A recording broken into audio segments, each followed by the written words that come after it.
ஆண்டவர் இந்த உலகத்தில் வாழ்ந்த நாட்களில் தனக்கு நெருக்கமாக இருந்த சீடர்களை உயரமான மலைக்கு அழைத்துச் செல்கிறார். பேதுரு, யாக்கோபு, யோவானை அழைத்துச் செல்கிறார்.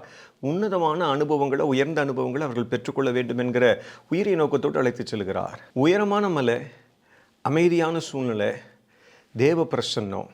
ஆண்டவர் இயேசு சம்பாஷணை செய்துவிட்டு இறங்கி வருகிற பொழுது பிரகாசமான ஒளியைப் போலுடைய முகம் மாறி இருக்கிறது. எனக்கு அன்பான தேவஜனமே, உங்களுடைய என்னுடைய நம்முடைய வாழ்க்கையில் அன்பின் ஆண்டவராக இயேசு உயர்ந்த அனுபவங்களை தருவதற்கு ஒரு உண்மை உள்ளவராக இருக்கிறார். அதே நேரத்தில் அன்றாட வாழ்க்கையில் பள்ளத்தாக்குகளையும் நீங்களும் நானும் சந்திக்க நேரிடலாம். நீங்களும் நானும் செய்ய வேண்டிய காரியம் என்ன? வசனங்களை தியானித்து காத்திருந்து உயர்ந்த அனுபவங்களை இம்மையிலும் மறுமையிலும் பெற்றுக்கொள்ள நாம் நம்மை தாழ்த்தி அர்ப்பணிக்க அழைக்கப்படுகிறோம். பள்ளத்தாக்குகளை கண்டு அஞ்சு விட வேண்டாம். மேலே அவரை மாத்திரம் பார்ப்போம். உயர்ந்த அனுபவங்களை என்றைக்கும் உங்களுக்கும் எனக்கும் தருவார்.